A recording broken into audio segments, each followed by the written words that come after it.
اعوذ باللہ من الشیطان اللعین الرجیم بسم اللہ الرحمن الرحیم رب اشرح لی صدری ویسر لی امری واحلل عقدۃ من لسانی یفقہوا قولی ان اللہ وملائکتہ یصلون علی النبی یا ایہا الذین آمنوا صلوا علیہ وسلموا تسلیما۔ بلا شبہ مولا کائنات علی ابن ابی طالب علیہ السلام رسول اللہ کے سوا تمام انبیاء سے افضل ہیں، بلکہ تمام مخلوقات سے افضل ہیں ما سوائے رسول اکرم صلی اللہ علیہ وآلہ وسلم۔ امام علی نے نہ صرف یہ کہ اپنی فضیلت کو ہر دور میں ثابت کیا، بلکہ اپنی برتری اور فوقیت کو بھی ثابت کیا۔ مولا علی نے نہ صرف اپنی فضیلت کو انسانوں پر ثابت کیا، بلکہ انبیاء، ملائکہ، جنوں پر بھی اپنی فوقیت اور فضیلت کو ثابت کیا۔ اور نہ صرف یہ کہ ثابت کیا، بلکہ انبیاء، ملائکہ اور جن خود علی کے محتاج ہیں اپنے علم کے لیے، اپنی رہنمائی کے لیے، اور کسی بھی مشکل میں کامیابی اور اس سے نکلنے کے لیے راہ کی تلاش میں علی جیسے رہنما کی ان کو ضرورت پڑتی ہے۔ خود رسول اکرم صلی اللہ علیہ وآلہ وسلم علی کے فضائل کس طرح بیان کرتے ہیں، کس طرح ان کی برتری کو انبیاء پر، ملائکہ پر، جن و انس پر ثابت کرتے ہیں۔ اور صرف یہی نہیں بلکہ کس طرح علی سے محبت کرنے والے شیعان علی اللہ کے نزدیک، دنیا میں اور آخرت میں کیا مقام رکھتے ہیں، اس کا تذکرہ خود رسول اکرم صلی اللہ علیہ وآلہ وسلم کی زبانی، قرآن و احادیث اور واقعات کی روشنی میں آج کے درس میں آپ کی سماعتوں کے نظر کیا جائے گا۔ تو سب سے پہلے مولا علی کے حوالے سے سجدہ شکر رسول اللہ کا۔ شیخ حر عملی جواہر الشیعہ میں فرماتے ہیں کہ ابن عباس سے ایک حدیث منقول ہے، آپ نے فرمایا کہ ایک دفعہ امیر المومنین علیہ السلام نے جب پانی پیا تو پیغمبر اکرم صلی اللہ علیہ وآلہ وسلم نے سجدہ کیا۔ آپ نے عرض کی، یا رسول اللہ، آپ نے اس موقع پر سجدہ کیوں کیا؟ آپ نے فرمایا، جب علی نے پانی پیا تو خداوند تبارک و تعالی نے ندا دی، حنیئا مریئا ولیا و حجتی علی خلقی و امینی علی عبادی، تیرے لیے مبارک ہو اے میرے ولی، اے میری مخلوق پر میری حجت اور میرے بندوں پر میرے امین۔ یعنی علی کی ذات اللہ کی مخلوق پر حجت ہے، علی کی ذات اللہ کے بندوں پر اس کی امین ہے، جس طرح خود رسول اکرم صلی اللہ علیہ وآلہ وسلم امین تھے تمام مخلوقات کے لیے۔ نہ صرف یہ ان کی امانتوں کے امین تھے، بلکہ دین اسلام کو پہنچانے میں بھی ان کے امین تھے۔ اسی لیے اللہ نے رسول اللہ کے بعد رسول جیسا وسیع علی کی صورت میں آپ کو عطا کیا، جو ان کی طرح صادق و امین تھا اور اللہ کی امانتوں کو بذریعہ رسول مخلوقات تک پہنچانے کا پابند تھا۔ اللہ تعالیٰ سورہ قصص آیت نمبر 35 میں فرماتا ہے، سَنَشُدُّ عَضُدَكَ بِأَخِيكَ وَنَجْعَلُ لَكُمَا سُلْطَانًا، تیرے بازو کو تیرے بھائی کے ذریعے سے ہم طاقتور کریں گے اور ہم تم دونوں کے لیے حجت، برہان، قدرت اور توانائی قرار دیں گے۔ اللہ تعالیٰ نے یہ آیت بظاہر موسیٰ علیہ السلام کے لیے اتاری اور ان کے بھائی ہارون کا تذکرہ کیا بطور مددگار، لیکن جیسا کہ آپ کو معلوم ہے متعدد احادیث میں خود رسول اللہ اور علی کے درمیان رشتے کو موسیٰ اور ہارون کے درمیان رشتے سے تشبیہ دی گئی ہے۔ چنانچہ یہ آیت بھی ظاہری طور پر موسیٰ اور ان کے وسیع مددگار ہارون کے لیے ہے، اور باطنی طور پر رسول اللہ اور علی جو ان کے وسیع اور مددگار ہیں ان کے لیے ہیں۔ اسی لیے اس آیت کے ذیل میں انس رضی اللہ تعالی عنہ فرماتے ہیں کہ رسول خدا نے اپنے قاصد کو ایک گروہ کی طرف بھیجا، ان لوگوں نے اسے قتل کر دیا۔ جب یہ خبر حضرت صلی اللہ علیہ وآلہ وسلم تک پہنچی تو آپ نے علی علیہ السلام کو ان کی طرف بھیجا۔ حضرت علی علیہ السلام نے ان جنگجوؤں کو تہ تیغ کیا، قتل کیا، اور جو باقی بچے ان کو قیدی بنا لیا۔ جب آپ مدینہ کے قریب پہنچے تو رسول خدا صلی اللہ علیہ وآلہ وسلم سے ملاقات کی۔ آپ نے حضرت علی کو گلے لگایا اور چہرے کا بوسہ دیا اور فرمایا، میرے ماں باپ قربان اس پر کہ جس کے ذریعے سے خدا نے میرے بازوؤں کو قوی کیا، جیسا کہ موسیٰ کے بازو کو ہارون کے ذریعے سے طاقتور کیا گیا۔ تفسیر برہان جلد نمبر 3 صفحہ نمبر 226 حدیث نمبر 1۔ اس کے علاوہ بحار الانوار جلد نمبر 38 صفحہ نمبر 305۔ یقیناً علی اگر انبیاء سے افضل ہیں تو انبیاء نے جن جن مقامات پر مشکلات کا سامنا کیا علی نے ان کی مدد کی، اور یقیناً مدد کرنے والا مدد کیے جانے والے سے برتر ہوتا ہے۔ تفسیر برہان میں تذکرہ ہوا اسی سورہ قصص کی آیت نمبر 35 کے ذیل میں، جو کہ اس طرح کی ہے، وَنَجْعَلُ لَكُمَا سُلْطَانًا فَلَا يَصِلُونَ إِلَيْكُمَا بِآيَاتِنَا۔ یہ آگے کا ٹکڑا ہے کہ جس میں اللہ فرماتا ہے، آیات و معجزات کے ذریعے سے ہم نے تم دونوں کو وہ قدرت عطا کی کہ دشمن ہرگز تم تک نہیں پہنچ سکتے۔ ویسے تو یہ آیت بظاہر موسیٰ علیہ السلام، ہارون علیہ السلام کے لیے کہ ہم نے تمہاری مدد کی۔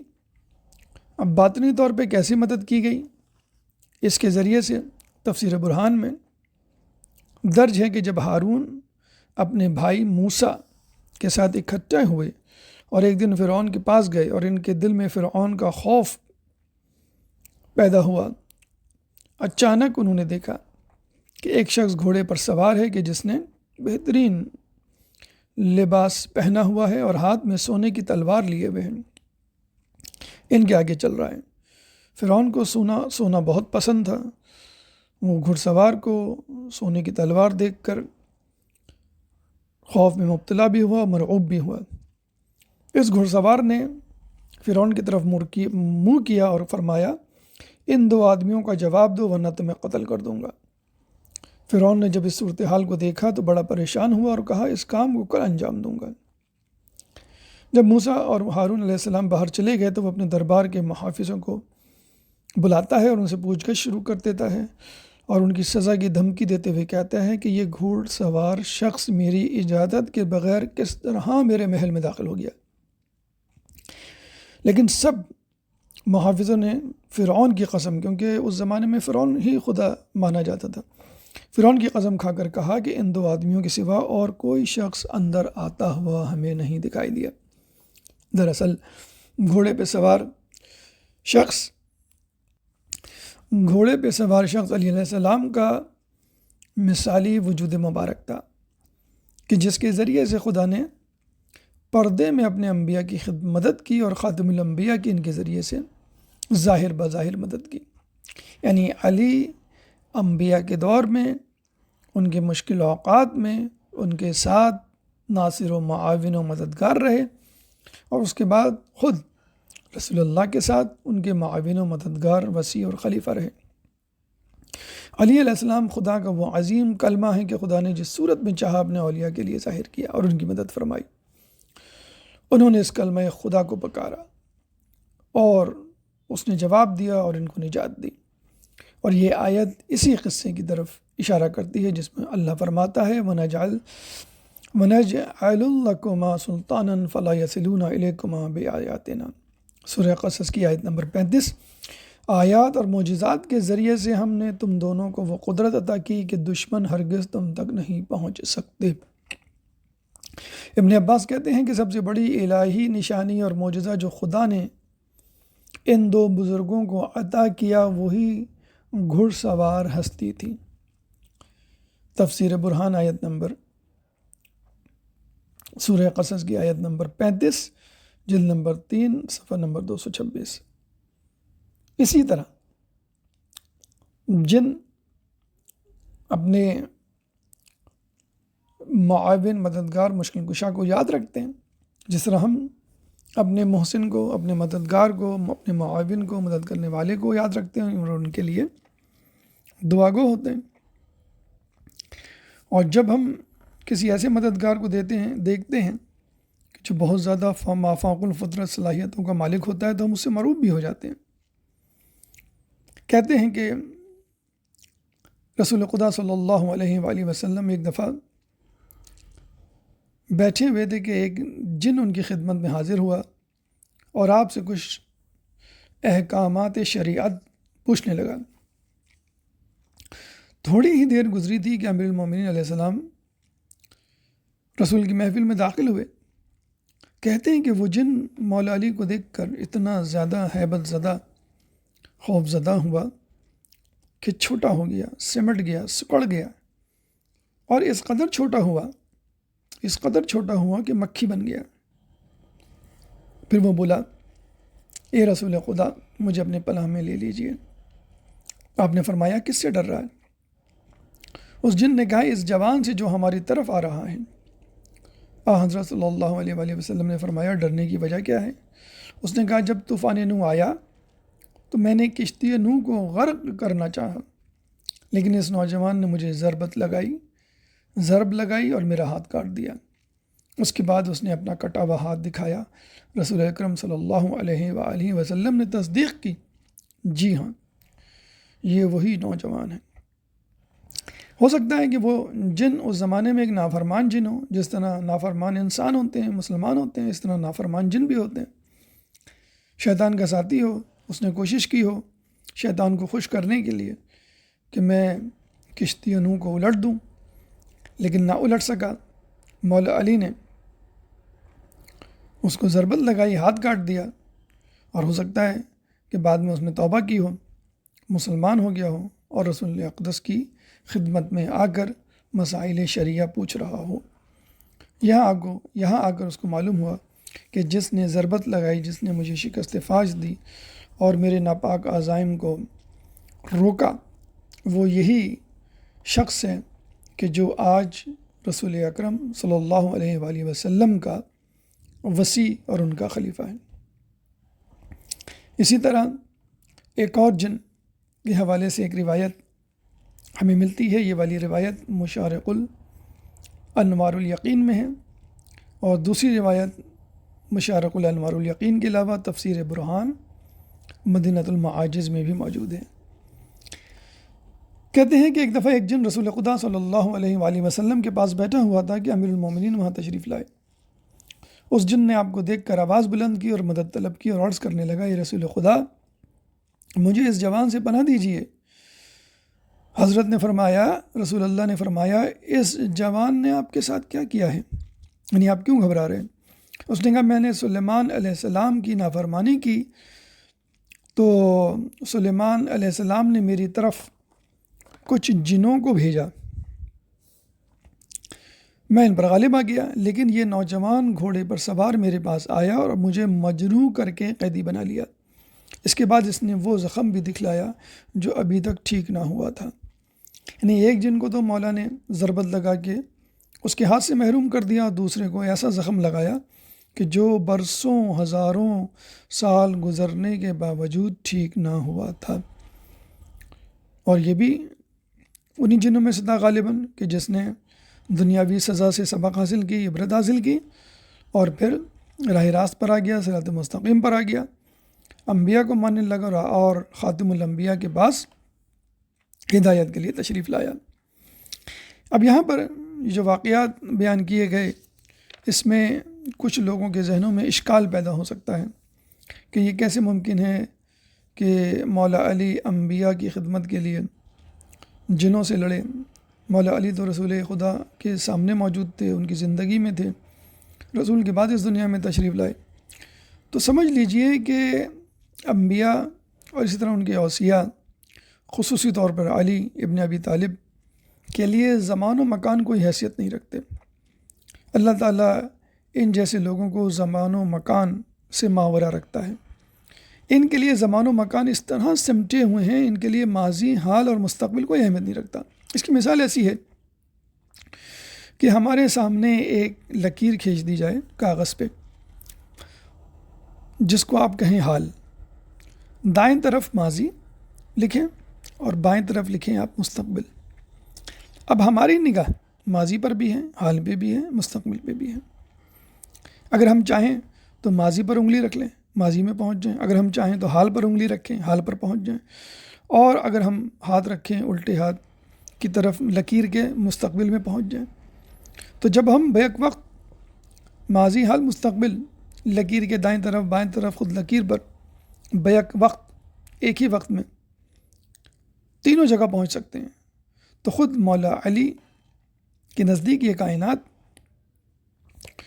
ہتھیلی کی طرح، جیسے کہ خود وہ جواب دیتے ہوئے فرماتے تھے جب کسی نے اشتباہ کیا، اشکال کیا، کہ آپ توقف کر لیا کریں، سوچ لیا کریں کہ جواب صحیح ہے یا غلط، پھر جواب دیا کریں، اتنی سرعت سے آپ جواب کیوں دیتے ہیں؟ تو مولانا نے فرمایا یہ کائنات میرے نزدیک ہتھیلی کی طرح ہے، یا ہتھیلی میں جس طرح انگلیاں ہوتی ہیں اس طرح ہیں، مجھے سوچنے کی ضرورت ہی نہیں۔ تو جس شخص کے سامنے کائنات ہتھیلی کی طرح ہو تو اس کے لیے وقت بھی ہتھیلی کی طرح ہوتا ہے، وہ بیک وقت ماضی، حال، مستقبل میں سفر کر سکتا ہے۔ اور آج کل کی سائنس، فزکس بھی یہ کہتی ہے کہ یہ تھیوریٹیکلی ممکن ہے کہ انسان ایک ہی وقت میں ماضی میں، حال میں اور مستقبل میں سفر کر سکے۔ ٹائم مشین کا جو کانسیپٹ ہے تھیوریٹیکل ہی صحیح، وہ بہرحال سائنس اس کو مانتی ہے۔ اسی تھیوری کو، اسی نظریے کو پریکٹیکل بنانے کے لیے، عملی جامہ پہنانے کے لیے اللہ تعالیٰ نے نورانی مخلوق رسول اللہ چہارہ معصومین کو پیدا کیا، تاکہ لوگوں کے درمیان، خالق و مخلوق کے درمیان ایک پل کی حیثیت رکھیں اور ہمیں اپنے خالق کی معرفت کروائیں۔ تو مولا علی کی شخصیت تمام مخلوقات پر شاہد ہے۔ خود امام ہادی علیہ السلام کا فرمان زیارت جامعہ میں موجود ہے، اس کی تفسیر اس معنی میں کی گئی ہے کہ حضرت فرماتے ہیں وَإِجْسَادِكُمْ فِي الْإِجْسَادِ وَأَرْوَاحِكُمْ فِي الْأَرْوَاحِ وَأَنفُسِكُمْ فِي النُّفُوسِ وَقُبُورِكُمْ فِي الْقُبُورِ، یعنی آپ کا وجود مبارک تمام اجساد، ارواح، نفوس اور قبور کا احاطہ رکھتا ہے۔ اور یہ جو خدا قرآن میں اپنے کچھ خطبات میں گزرے ہوئے واقعات کا ذکر کرتے ہوئے فرماتا ہے الم ترا، کیا تم نے نہیں دیکھا، اس میں بھی یہی راز ہے، یعنی ان لوگوں کے لیے کہ جو زمان و مکان سے ماورا ہیں۔ بہرحال علی کی شخصیت انبیاء سے برتر ہے، ملائکہ سے افضل ہے، اور تمام انسانوں سے بھی افضل ہے، سوائے ایک رسول، خود رسول خدا صلی اللہ علیہ وآلہ وسلم۔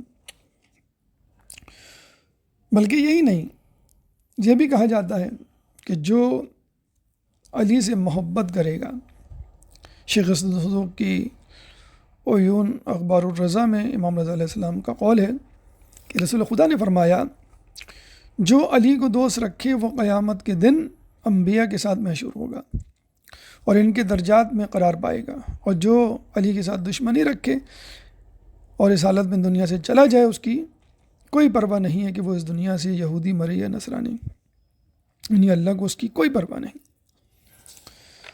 تو خود شیعان علی کی وہ منزلت بیان ہوئی ہے کہ انسان کی عقل حیران۔ ایک روایت میں رسول خدا فرماتے ہیں کہ علی مخلوقات پر میری حجت ہیں، زمینوں کے درمیان میرا نور، اور علم و حکمت پر میرا امین۔ جس نے علی کی معرفت کی اگرچہ وہ میری نافرمانی کرے میں اسے جہنم میں نہیں ڈالوں گا، اور جس نے علی کا انکار کیا اگرچہ میری اطاعت کرے میں اسے جنت میں نہیں داخل کروں گا۔ بحار الانوار جلد نمبر 27۔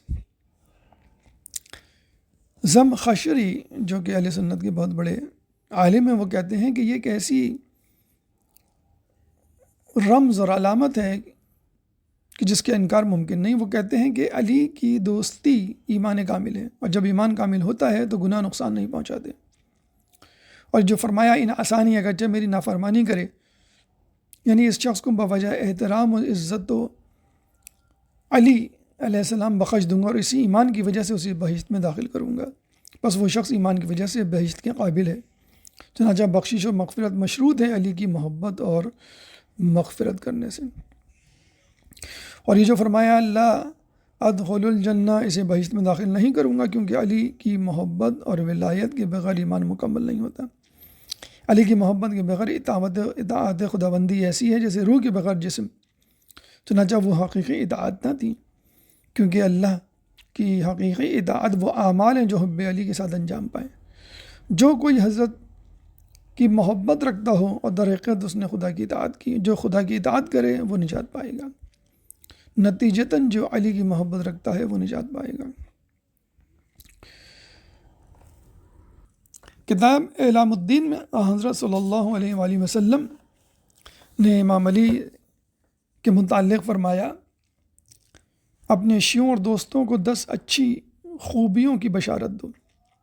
پہلی، ان کی ولادت کی پاکیزگی، دوسری حسن ایمان کی، تیسری خدا ان کو دوست رکھتا ہے، چوتھی ان کی قبر وسیع ہے، پانچویں نور ان کے آگے آگے ہوگا، چھٹی فقر ان کی آنکھوں سے باہر نکال دے گا، اللہ فقر کو ان کی آنکھوں سے باہر نکال دے گا اور ان کے دلوں کو بے نیاز کر دے گا، ساتویں خدا ان کے دشمنوں کے ساتھ کینہ اور نفرت رکھے گا، آٹھویں وہ کوڑ اور برس و جزام کی بیماریوں سے محفوظ رہے گا، نویں ان کے گناہ اور برائیاں ختم ہو جائیں گی، دسویں وہ جنت میں میرے ساتھ وارد ہوں گے۔ بحار الانوار جلد نمبر 27۔ ابو ذر غفاری رضی اللہ تعالیٰ عنہ سے رسول اللہ فرماتے ہیں، علی کا تعارف کرواتے ہوئے کہ ابو ذر یہ عدالت قائم کرنے والے، حریم الہی کا دفاع کرنے والے، دین خدا کی مدد کرنے والے اور مخلوق خدا پر خدا کی حجت ہے۔ خدا ہمیشہ امتوں کے درمیان ان کی وجہ سے اپنی مخلوق پر حجت قائم کرے گا۔ میں نے ہر امت کے درمیان ایک پیغمبر بھیجا ہے۔ اللہ فرماتا ہے کہ میں نے ہر امت کے درمیان ایک پیغمبر بھیجا ہے۔ ابو ذر، خدا نے اپنے عرش کے ہر ستون کے ساتھ 70,000 فرشتے مقرر فرمائے ہیں۔ ان کی تسبیح اور حمد یہ ہے کہ وہ علی اور شیعان علی کے لیے دعا کرتے ہیں اور علی کے دشمنوں کے لیے نفرین کرتے ہیں۔ اے ابو ذر، اگر علی نہ ہوتے تو حق و باطل سے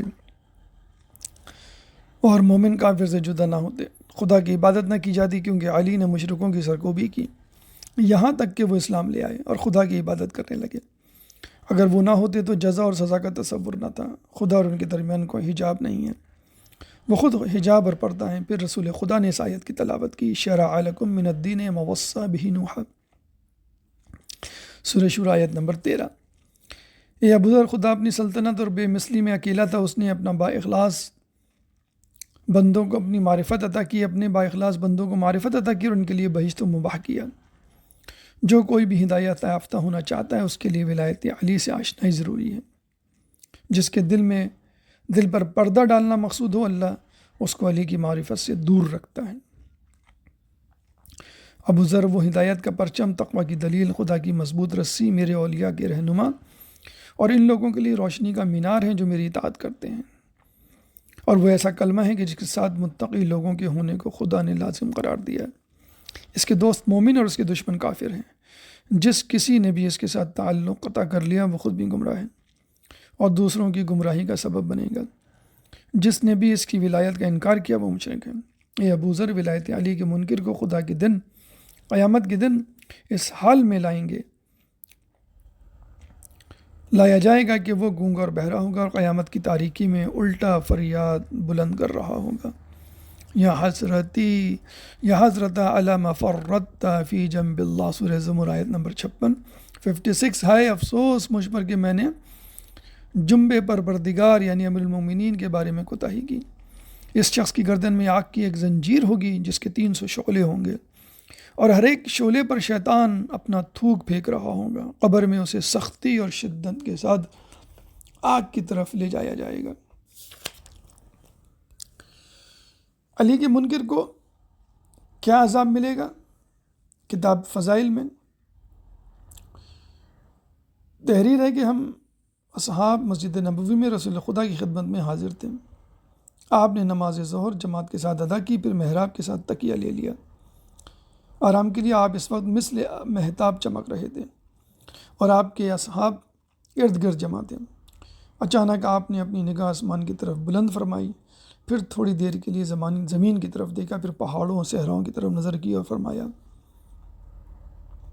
اے گروہ مسلمین، خاموش ہو جاؤ، خدا تم پر رحم فرمائے۔ جان لو کہ دوزخ میں ایک درہ ہے، پہاڑوں کے درمیان ایک جگہ جس کا نام ضیاء ہے۔ اس درے میں ایک کنواں ہے اور اس کنویں میں سانپ ہے۔ جہنم اس درے کی، وہ درہ کنویں کی اور کنواں اس سانپ کی ہر روز خدا کے دربار میں 70 مرتبہ شکایت کرتا ہے۔ اصحاب نے عرض کیا: یا رسول اللہ، یہ کیسا عذاب ہے جو ایک دوسرے کی شکایت کرتے ہیں اور کس وجہ سے ہے؟ آپ نے فرمایا، رسول نے فرمایا، یہ ان لوگوں کے لیے ہے جو قیامت کے دن ولایت علی ابن ابی طالب علیہ السلام کے بغیر آئیں گے۔ بہار الانوار جلد نمبر 39 تو یہ ہے منکر ولایت علی کی جزا، اور محب علی اور شیعان علی کی جزا جنت کی صورت میں۔ علی نہ صرف انسانوں کے بلکہ جنوں کے اور ملائکہ کے، انبیاء کے والی وارث اور ان کی مدد کرنے والے سوائے رسول اللہ کے، اور ان کو مشکلات میں نکالنے والے۔ اللہ تعالیٰ سے دعا ہے کہ اللہ تعالیٰ ہماری مشکلات کو بوسیلہ علی حل فرما، ہمیں مصیبتوں سے بوسیلہ اہل بیت نبرد آزما ہونے کی توفیق عطا فرما، ہمیں دشمن کے ہر وار سے بچا، ہمیں دشمن علی پر غالب اور فاتح قرار دے۔